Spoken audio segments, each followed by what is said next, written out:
the network for the AV industry. What are you listening to? This is AV. This is AVNation. This is AVNation.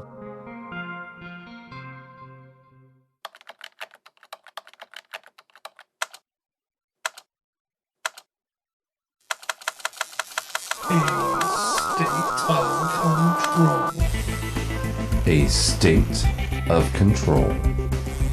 This is A State of Control, episode number 8, recorded Wednesday, December 11th, 2013. Sneakernet.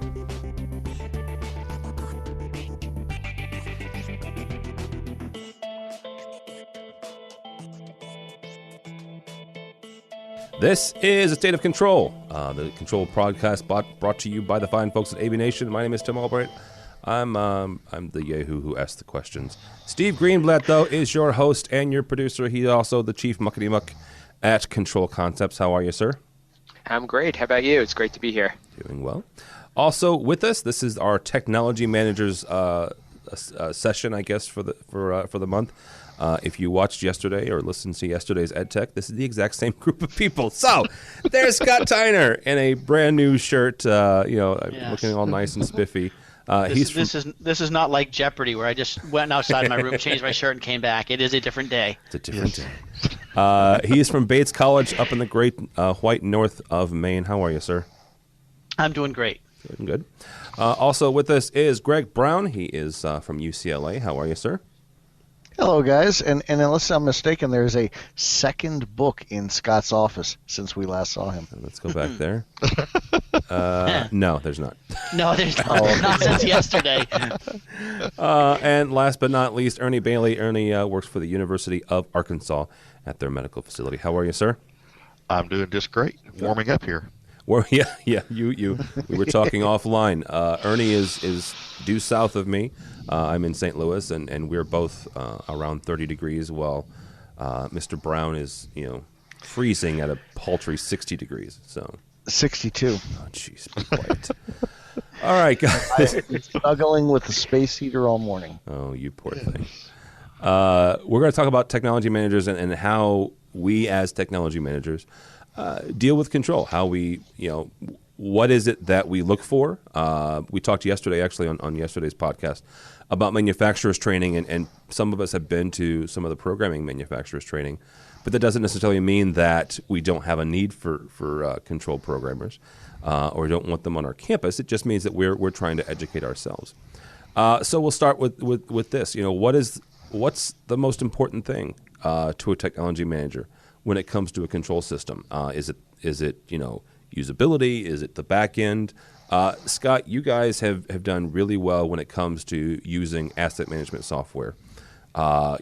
You've talked before about how many reports you can print off and on a quarterly basis and tell this room only they only use the computer and the dock cam in this room, so why do we have the DVD player and things of that nature? So we'll start with you. What's the most important thing when it comes to a control system for technology managers? So for me, the most important thing is the ease of use. That's first and foremost. Give me all the reports in the world.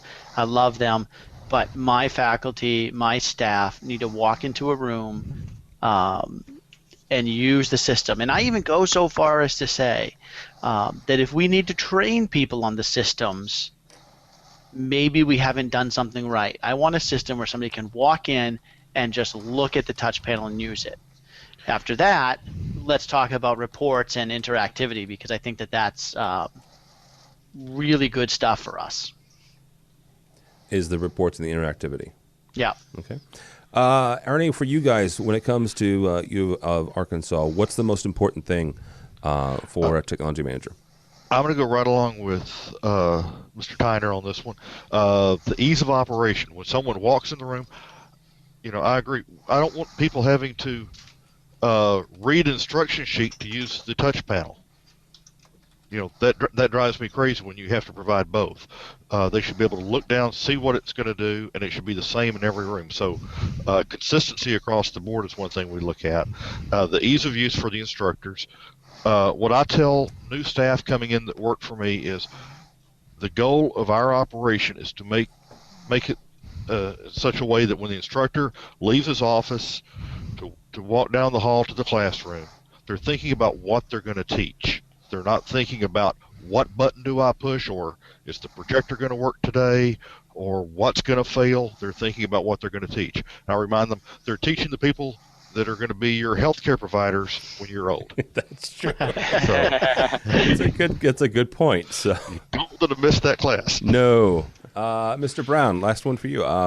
What's the most important for technology managers when it comes to control systems?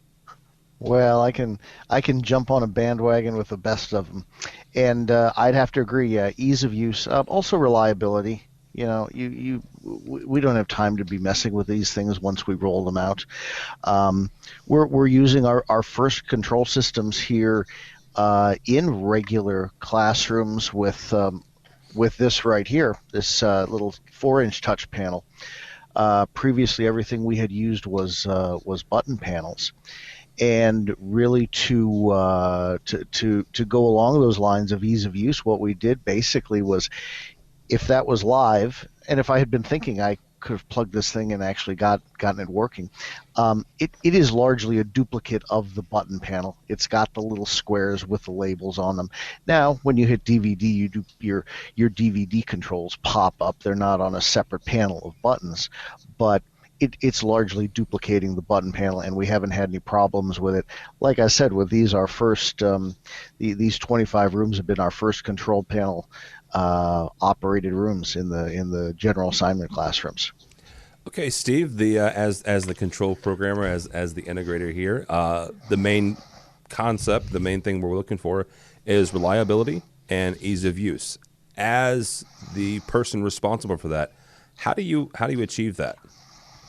So the jury has spoken, huh? Yeah. So it's well, I appreciate that, and I think as I was going through and listening to you guys, it sounded almost like a great sales pitch. I could do my market research here, but the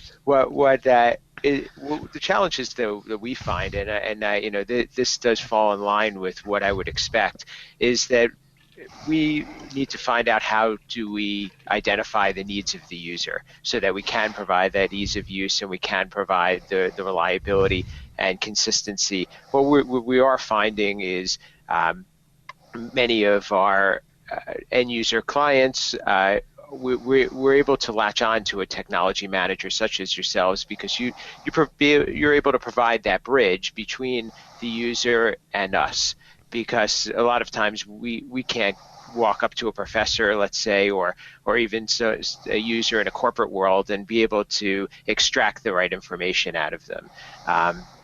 So what we look to accomplish is how do we find out the way to provide the best solution. But I would certainly agree, and I think consistency, the ability to walk into any room across campus, no matter what the technology is, and have the same experience is really number one in our book. Okay, so let me go back to you guys, the technology managers. Ernie, how would we do that as technology managers? I mean, is there anything wrong necessarily, or is it just too cumbersome to get the faculty involved because there's so many faculty involved? It depends on the campus. On our campus, there are some rooms that are, that one professor, that's his room or her room. And then other rooms are more, multifunctional, and they have several different faculty going in them. So go ahead. All of our rooms are centrally managed, so no college owns any teaching space. Okay. It's owned by the university, and it may be a nursing class for 2 hours, followed by pharmacy for the next 3 hours, and then medicine in the afternoon. That's very common on our campus. So what we look at when we're working either with a programmer or if we're bringing an integrator in for a large room, something that's a little bit beyond what we're able to do or outside our time scope, we work as the translator or interpreter between the faculty members who want to use it. We'll meet with the faculty members about what they want, and then we'll sit down with Steve or someone like that or an integrator and say, this is what our users want, but we can give it to them in a language that makes sense to them, more than the layman terms they're hearing from the instructors. So you really are a translator at that point. You're a technology translator, Exactly. And we're glad to be a participant in that conversation too. I think that it isn't something that is any one person's responsibility. It's important to lay out what the options are, to be able to compile the information and get to, I think something, at least from my perspective, that I like to talk about is we want to get a sense of your culture and your environment so that we can maybe offer the right suggestions. But I appreciate where that type of response, and I think that collaborative effort is what leads to the right outcome. Well, and something that we've talked about on this show and a couple others is the fact that there's nothing worse, at least from a technology manager standpoint, is having a brand new room put in, whether it was by an integrator or you guys did it yourself, and having the true end user, right? Infocom has referred to technology managers as an end user of sorts, especially talking about last year's Infocom 2013, the show. But the true end user, the faculty, the people who are actually using and pushing the buttons on a daily basis, there's few things more frustrating than having them walk into a brand new room and not being able to figure it out, or saying something to the effect of, I thought it was going to do this, or I expected it to do that. Scott, how do we as technology managers mitigate the I guess the letdown? Is it managing expectations, or is it really drilling down and like Ernie said, finding out exactly what the true end user wants?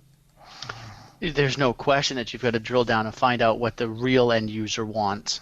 I think we all try that. I think that at Bates, for example, we're at a really good point where we, for the past 4 or 5 years, our rooms are sophisticated and complex, but they're cookie cutter at this point. They're all the same. Now we're starting to enter a new phase where we add class capture into them, where we add Skype and video conferencing into them. And the sheer amount of control that you can have over those things adds some complexity to it. So we're in that process right now of sitting down with professors and really saying to them, tell us what you want it to do, tell us how you want it to look. I think that if you're talking about it, I have to think that if you're getting to a point where you walk into a room and a professor says, well, I was told this was going to do this, or I expected it to do this, then either you've really missed something, or you ought to be in a position to tell yourself, this professor or staff member really had checked themselves out of this process. Yeah. We invited them to be part of it, and they just chose not to be. But we work really closely. Our class capture systems, we've got at this point, we've decided what we're doing is we are specifying some of them to certain users because they just have really specific things they use. So they'll put in a code and they get the page that they said they wanted. That's a good idea. I'd never even thought about where you personalize a page and then they type in a keypad, almost like a PIN number, and they get served up, a specific page for them. So, Greg, when it comes to finding out exactly, what the end user wants, what the faculty and staff want, how do you guys at UCLA do it? That's a good question. We're a bit like what Scott has been doing. We've been working a lot on just completing our rooms a first pass of AV equipment, and so a lot of ours are very cookie cutter and very basic, just like Scott said. We've got a few more. We've got 200 rooms, so we're just now wrapping up that initial first pass, and the equipment is fairly basic, and so I think that's something we've been able to kind of sidestep to a certain extent, and have sidestepped, really working with faculty to find out what they want in terms of more sophisticated equipment and more long-term, going into the future. There's all sorts of crazy things going on in our worlds as far as technology and pedagogical equipment. And I think we're all kind of trying to figure out what direction a lot of those are leading us. So largely it's been just fighting the battle of putting equipment in all the rooms, not so much what equipment it is. and that's going to have to change. I mean, we do record comments and complaints, and we do some very basic surveying, but we're going to have to step that up, and I think we're kind of doing a little bit of self-examining in that area right now to figure out how we're going to handle it. All right, guys, we're going to step into more of our area, our direct control or our direct interface, which is the back end. And I'll call it the back end because this is the remote asset management software. Whether it's Room View or Global Viewer or AMX's product or even inside Crestron, you have several different flavors. Is anybody using their server edition, by the way? Yes. Yes. Of whose? We are. I'm Extron? sorry, of Crestron's. Yes. Okay. Yes. Yes.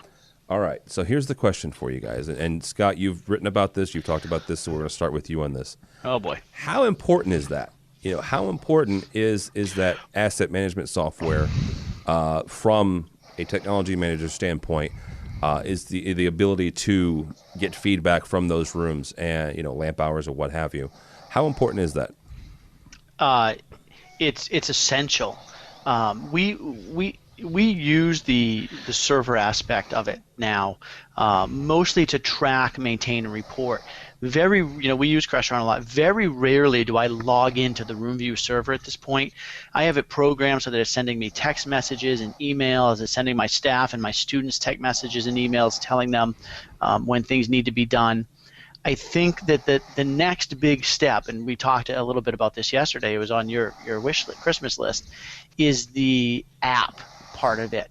We looked at AMX controls, and they've got a really great web browser that you can log into and control some of their equipment. Really awesome, but it doesn't work on a iDevice because it runs Flash.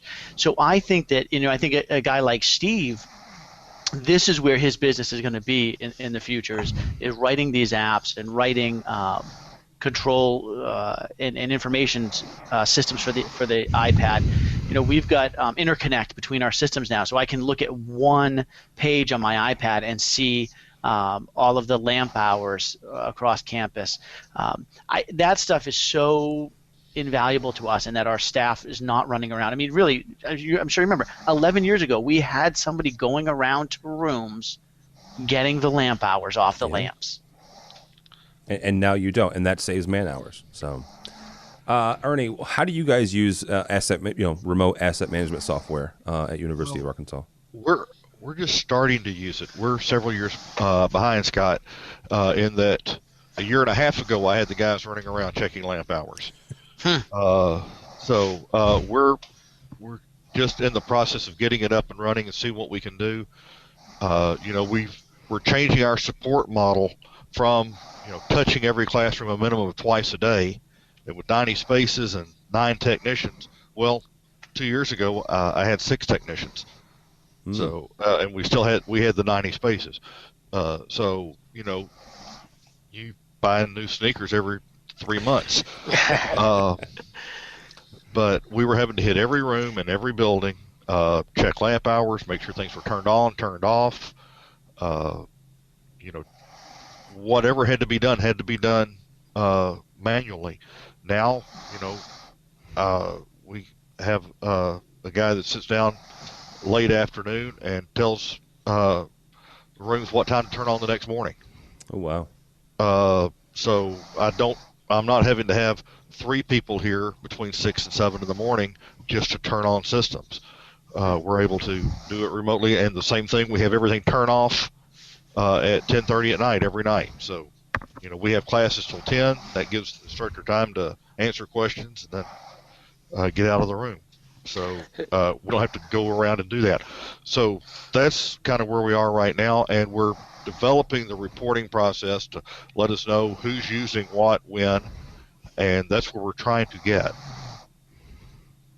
Steve, to Scott, go ahead. I was going to say, other than the need to turn systems on and off. Are any of you guys doing anything to allow you to remotely test or provide other, I know lamp hours is kind of a standard, but any other diagnostics that you get back that are automated so that you can detect a failure or detect any reason to go visit the room? We do have that in some of our rooms. And the systems come back and tell us. Now, I have a problem at our remote. We have a remote campus that has about a dozen classrooms in it, and anytime there's a network hiccup, I get a notification that 5 LCD TVs have been stolen. Jeez. They reappear 45 seconds later. Yeah, we at Bates we do stuff like that. So we'll do some testing at 2 a.m. I know some of the things that we do is we will check a video signal from a DVD player. Are we getting the video signal? If we're not, we send it the IR command to turn it on. Now are we getting the video signal? Like Ernie said, are we communicating with the projectors or not? As soon as we stop communicating with the projector, like it sounds like Ernie does, we get an immediate text telling us about that. I think I'm with Ernie that there's still some quirks to find out. Yeah. I've got my iPad mini right here, and this is one of our pages. This guy tells me now in a room what the lamp hours are in the room, where sync sources are being detected and where they're not. So if I get a help request called to that room, I can pop open this iPad mini, and on my way there, I've essentially got the problem troubleshooted before I need to even walk in the room. So their tools are just really amazing. Are those more of like tech pages that you put in within the back end of the touch panel in the room, or is this something that you develop a particular web page that's just a diagnostics page? Because I think that's an idea that's often lost. People look at eControl as only being a replication of the touch panel rather than it can be its own entity. Yeah, the RE control is completely separate. You will never see this tech page in the classroom. Me and all my techs have got these iPad minis, and the expectation is you have it with you at all times. And it's a completely different touch panel than you're going to see in the classroom. Okay, good point. Steve, to Scott's point real quick, how as a control company, as a programming company, do you guys sell is the wrong word, but convince, I guess, the end user, the tech managers, that this is something valuable, this is something useful? In terms of the remote management? Yes, yeah. Yeah. Okay. Well, I think the remote management software is very underutilized, honestly. I think that we do provide those hooks and those connections, and we could certainly do what is considered the standard or the typical the typical application. However, I think that we can go so much further. You could almost write your own spec just for doing diagnostics, and similar to the way you would write the spec for the user interface for the actual person, for the touch panel of the person using the system. What I think you need to have that conversation. Unfortunately, while the project is in progress, or even after the room has been implemented, and it leads you to have to go back and put more programming into the local room. However, I think you really you're not really able to identify all that you might need or you might benefit from while you're focusing on the usability of the system. I think that what would be the most helpful, and we've played with different types of tools to be able to create a checklist and say, okay, these are the things that you can have, these are some ideas. I like to take it from the approach of a questionnaire, so I'm not necessarily asking for the information that you're looking to monitor, but more asking questions that'll lead me to make the suggestion that would be able to provide you with the appropriate solution.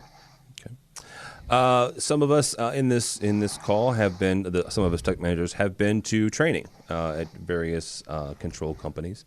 I think all of us have done something in the last couple of years. Mr. Brown, you have recently come back from your first round of Crestron programming. Is that something that you guys hope to do in the future, is take on programming yourself, or is this more or less you just want to find out how to, fix a system and not call in a programmer. Yeah, Crestron Programming 101, the first class. And boy, if you have not done a lot of programming and you would like 4 days of class that will beat you up and make you feel like you have no idea what you're talking about and have no business going anywhere near a control system, that's the one for you. It was a very interesting class. I'm told a lot of people repeated it. I may actually consider doing that. If I picked up 50% of it, I think I would be impressed or happy with that. Quite literally, you always hear the analogy of, the feeding you with a fire hose in class, and that was exactly what it felt like during much of the time. But with these first control panel systems, what we did, we had. And the phone goes right on time there. It's your fans, Greg. Your fans, they're out there. They're like, oh man, I want to be on the air. I can't mute it. So let's see, where was I?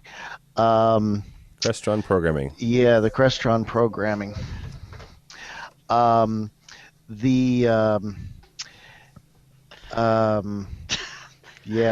answer it, Greg. We want to hear the call. Answer it. Yeah. They really want to talk to you. All right. No mute on these phones. It's the phone a friend. Well, yes. Yeah. What are these were the first, because these were our first control panel rooms. We had them done by a programmer out of house, and that was something different. That's something we've never really done. Our model here is everything in house. We design and build and install the systems all on our own here in house, and so that took a little bit of soul searching, but sounded like the right thing to do, just in terms of, we aren't going to be cranking out lots and lots of programs. We're going to have a couple. We're going to stick with them. They're going to be slow, incremental changes. Not something that somebody really would stay proficient doing just our programming in and of ourselves. I know, other sister UCs and Cal State schools that do enough stuff because they do other things on campus that they have full-time programmers. But I think our goal here is to the idea is just have enough programming knowledge that maybe we can do the little tweaks. We can add the new projector model and things like that. They're already setting it up for us such that we don't have to use a new program when we get a new model of projector. We have a back page where we can go in and we can select what the different model is. We'll just need to update that occasionally. Yeah, they're on board with us. And they gave us the control code. We worked out all that stuff ahead of time. We kind of knew what we were getting into going into it, and so we were able to find somebody who also understood that we understood what we wanted and what traps we didn't want to set for ourselves. And so we'll use them for writing new versions of the programming, but we might do little tweaks and modifications here and there. So how was the experience working with an outside programmer? Good actually. What we did, we went by recommendations. Plus we'd had a not so great experience in the past. So we knew some things that we didn't want to get ourselves into. There are a lot of one-person operations out there, and we were looking for a group of folks that were a little bit more of a company, and these folks are kind of a virtual company. They're all, working out of their various locations, but they are a company. There's a handful of them. They do nothing but programming. And when we started asking around and, pinging all those contacts that we've all got, we very quickly started getting this one company recommended to us repeatedly. And it turns out they're the folks who do a lot of the programming for most of the integrators in the area anyway. Oh, wow. So they're sort of they're the go-to guys for a lot of people around here in the Southern California area. Oh, very good. Ernie, when it comes to getting a outside programmer versus using an inside programmer, first of all, how do you guys decide that? What's the decision process? And if you've ever used an outside programmer, what's the experience been like? Okay. We have not, as of yet, used an outside programmer other than an integrator. Okay. Doing the project for us. The integrators in our market all have their own programmers, which is good in that we develop a relationship with them, but bad in that their kids want to go to the beach for 2 weeks and we have a problem. I'm in trouble. Yeah. So we now have a guy going through programming school. It's my assistant manager. I didn't think he had enough to do, so I added programming to his list. He only works about 15 hours a day right now, but no, he's learning quickly, and our plan is for him to be able to program our small and maybe some of our medium-sized rooms. I have over the last couple of years have hired several people who have installation experience, and I actually have a design engineer coming on my staff Monday. Which is a big step for us. And he knows a little bit of programming, but I'm getting to the point where we could probably install a large lecture hall system, over the summer break if we had to. And then I know there's no way we could program everything we want that to do. So we're developing right now our plans for looking for a programmer, and I would go along with what Greg said, and that I don't want a one-person house. I want a programming company that I can deal with, and once again, if they're on vacation or sick, we're not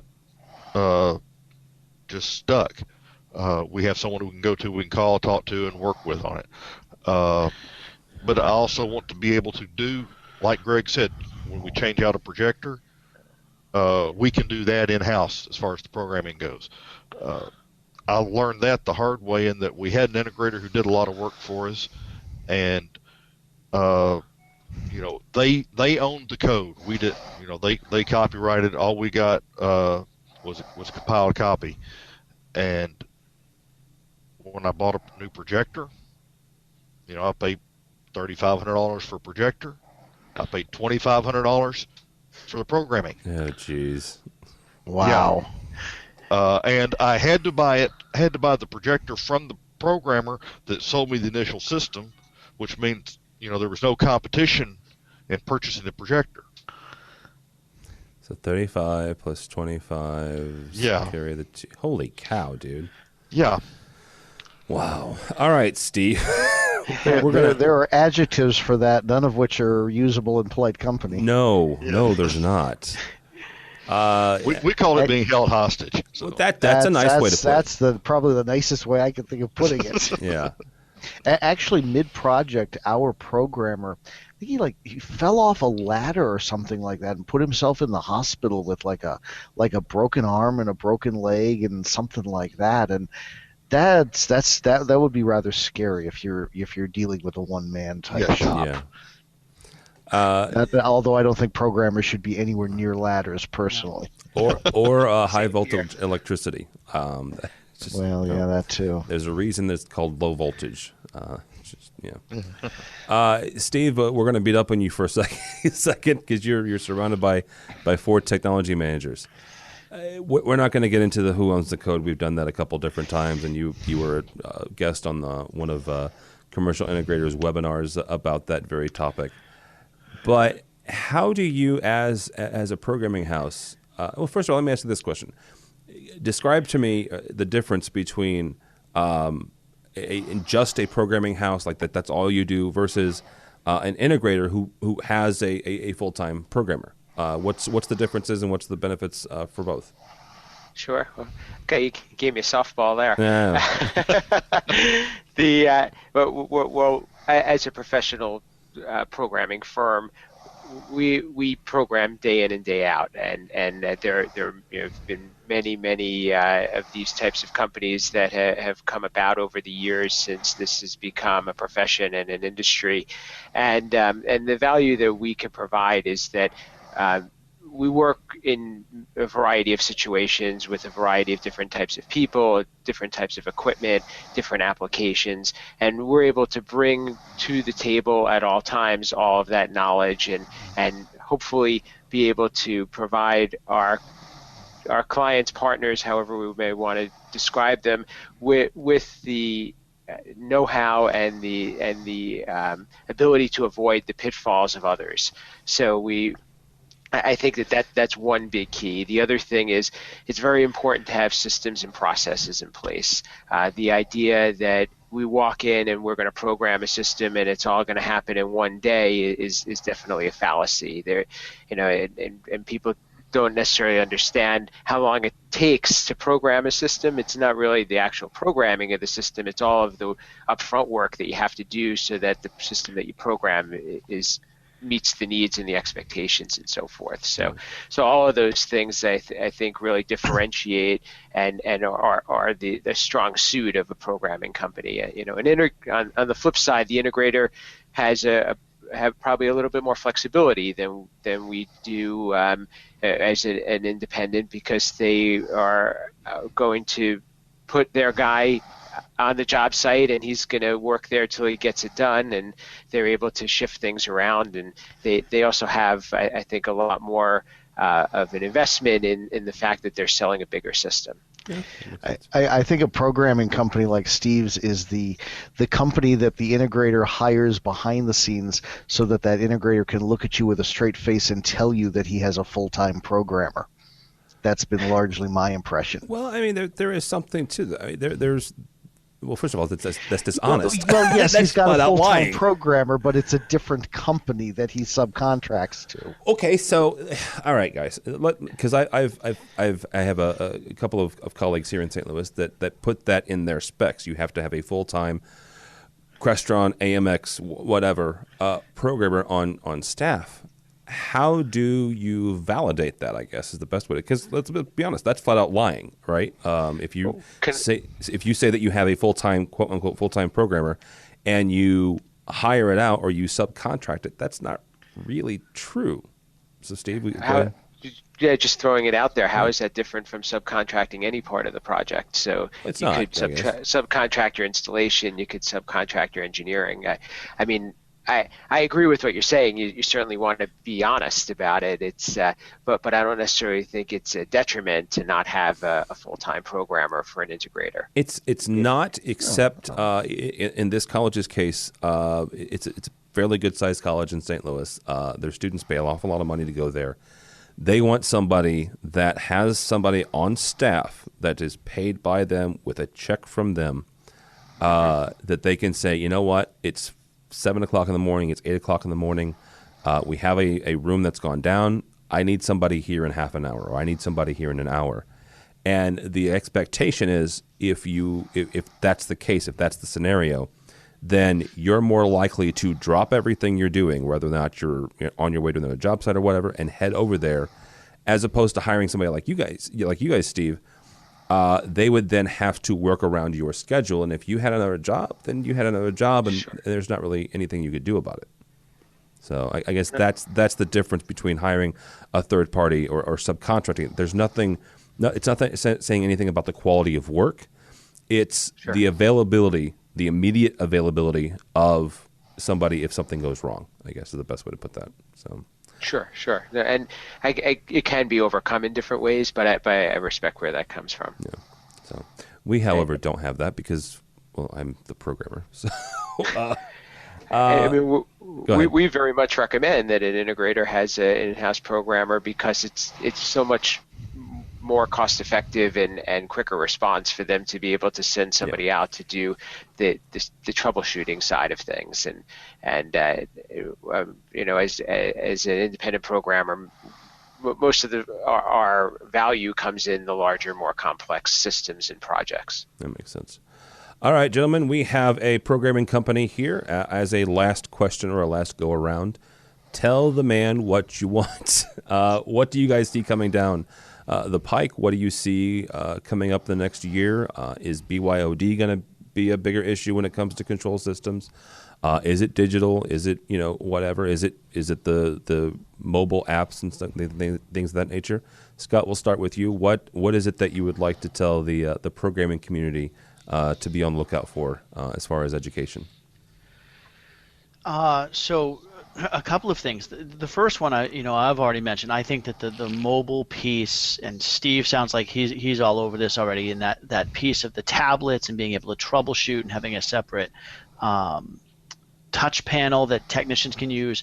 I think that that's huge. I think that there's a huge market, a huge need out there for it.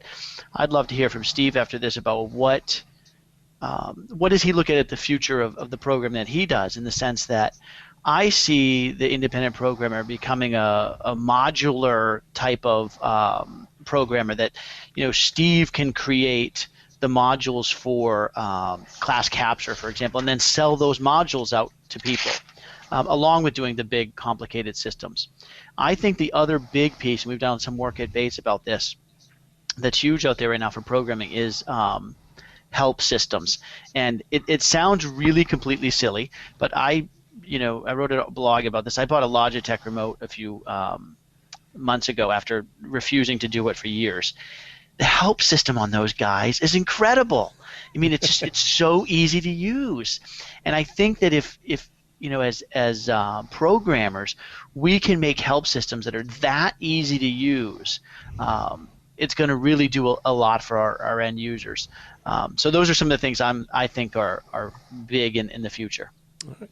Mr. Greg Brown, what do you see coming down the way? Meanwhile, at the anachronism that is UCLA, I do have a bunch of people here who are concerned about iPad control and people being able to walk into the rooms and control the room with their iPad here in our universe, where all of the networks require authentication and everything is, its own dedicated subnet and things like that. And I'm not sure whether I buy into their worry on how fast that's going to be the killer app in these rooms. Now that we've got control systems out there, we're looking at going back and redoing our, like I said, we've finished the rooms now. We have something in them. We're going to go back, start looking at the big auditoriums and upgrading them and putting in more, a little bit more complicated equipment. But I think largely the thing we've started to sort of learn we have to wrestle with is we have some auditoriums where we'll have like two smaller screens or one larger screen, and we get in these big debates over how we're going to show that on the control panel, how that's going to be represented, and how actually that's going to work. Does this actually show a little screen? We want to do things like that. Those are actually the debates we're having now. I don't think we're There's some neat stuff coming, and I don't think we're paying a whole lot of attention to it yet. We tend to be a little bit we're so much more the late adopter. We have I think a little bit more I think mature is the word I should use, faculty than some folks. Understood. Very, very good use of that word, by the way. I've gotten in so much trouble with so many other words I've used in the past. I learn eventually. Yeah, that was very nice. Ernie, what do you see coming down as far as what's going to impact the control systems that we put in our rooms? Well, I agree with what Scott said about the remote management and being able to do that from a mobile device, be able to see what you're doing when you're walking down the hallway, going towards the room, and then be able to take over the control from the mobile device. I don't really see an issue with users trying to take control with their device if we have it blocked off. And that's why I'd like to see a way where we have kind of a private access into it from a remote or from a mobile device. There's always the hidden page, the one where you yes. push down the... You hold the clock for 7 seconds. Yes. Yeah. My programmer did 10 seconds, and it was always the Crestron logo, so I don't know. We put a clock on every screen, and we just hold that. And that makes 10 sense. seconds is too long. It's a long time. It's a very long time. thumb starts to hurt. Yeah. And now you're going to have to change that, both of you, because now the entire world knows how to get into your hidden page. Well, that is true. So, all right, Steve. Any last words to this gathered group of technology managers?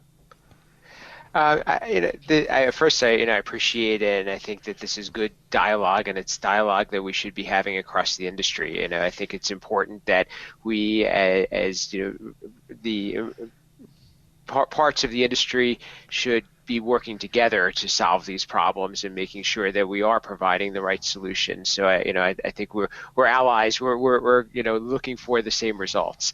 In terms of following up on what Scott was saying and what we see in the future, one thing that is becoming a much bigger push for is to have these standardized systems and also be able to have a code base that's easy to maintain and modify. And I hear you guys when it comes to the costs of doing changes, and it's not something that we want to take advantage of in any way. I think that there are ways that we can approach systems differently so that we can build in an infrastructure that allows you to swap out devices or makes it so that what looks to be an easy change is an easy change, and it can be deployed throughout the whole campus just by changing it once. And so that's one thing that we're seeing as a big push.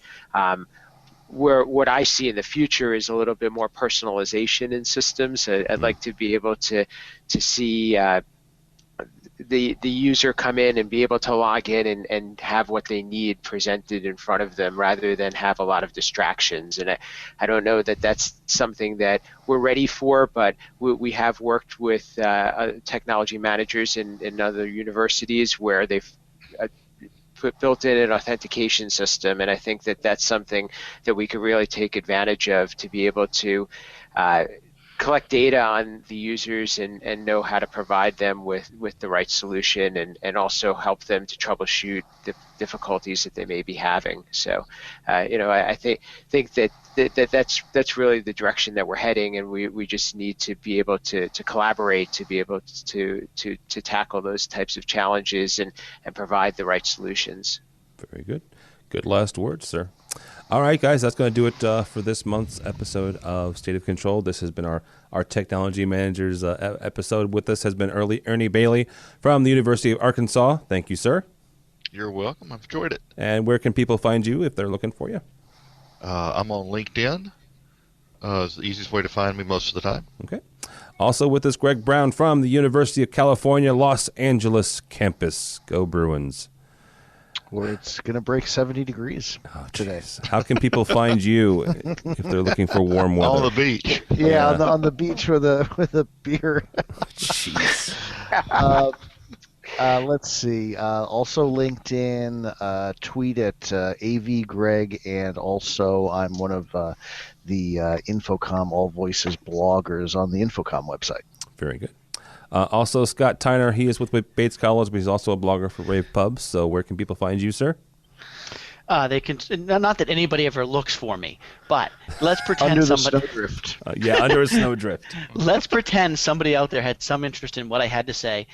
They could find me on Twitter and also on LinkedIn and writing on occasion for Rave Pubs. All right, very good. And last but not least, Steve Greenblatt, Control Concepts, sir. Where can people find you? Our website is controlconcepts.net, and I'm on social media in various places at Steve Greenblatt, and I also do a little bit of writing for Commercial Integrator and Corporate Tech Decisions. And hopefully you guys will tune in to more State of Control, and we're looking for some feedback and some more ideas for the future. Yeah, absolutely. My name is Tim Albright. Don't follow me. Go by the website, if you would, please. AVNation.tv. AVNation.tv. You'll find this program. We mentioned the education-focused show we do, EdTech, recorded yesterday, and you can find that as well there. Our weekly podcast, AV Week, and a host of others. So check it out, if you would, please. AVNation.tv. AVNation.tv. Thanks so much for listening. This has been A State of Control.